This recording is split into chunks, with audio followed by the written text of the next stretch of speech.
the biggest question that we get from everybody is, does it go through your pages? Because these are thin pages in these scriptures. Very thin. And so we all have, well, Julie and I both have different approaches to this. Mm-hmm. Julie likes to, watercolors do not go through the pages. And so she prefers to. I prefer not to gesso my pages. Well, we'll talk about that in a minute. But because I like the feel of my pages being smooth and virgin. Maybe you could call them. Or soft. Right. I like the feel of them not being covered in something. Right. And so she sticks to mostly what do you stick to so that it doesn't go through. If you don't put just watercolor. Watercolors and gel pens.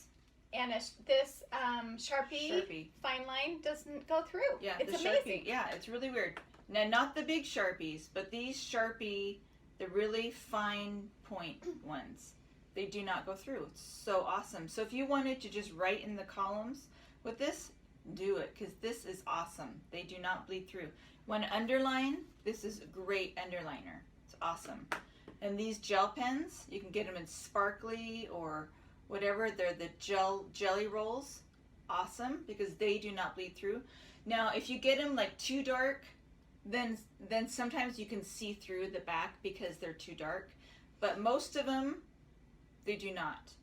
Okay? So cool. That's a good tip, Julie. Very good. So I'm a little bit more wild with my pages, and so I prefer to put Art Basics clear gesso on every page.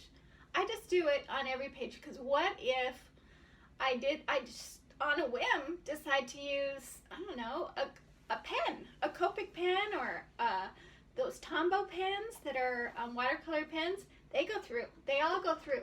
So I just put clear gesso on. You've got to be sure to cover your front and the back side of the page, because otherwise it's going to bleed through when you decide. If you paint it on this side and then you decide, oh, I want to put some gesso on this page, then it will pull it right through the page, I've found. So you've got to put your clear gesso on both sides of the page, and then you can do anything you want on these pages. You can use acrylic paints, you can use all kinds of pens, you can use gelatos, you can use anything you want on these pages. But we forgot to tell them we put stuff in between our pages. Right, so that it won't go through. So then I put a paper towel, and we have some videos of how to apply the gesso, so you can watch that one. But you put a paper towel on that side, put a paper towel on this side, and then you just cover the page, let it dry. I usually use a blow dryer because I'm not very patient.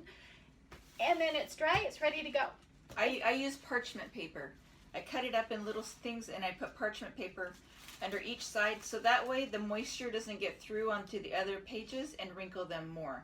Because it does, when moisture gets through, it does wrinkle it a little bit, but when it dries, it flattens out. Yes, so don't stress. Don't freak out. Don't freak out. If it starts to wrinkle, you're like, I ruined my book. No, it's okay. It's going to dry, and it's going to smooth right out. Right, and sometimes I make little boo-boos because I'm a little wild with my pages. So, yeah, so on the next video, we're going to talk about what we do to fix those boo-boos and how to accessorize our pages. Accessorizing. Accessorizing. It's the best.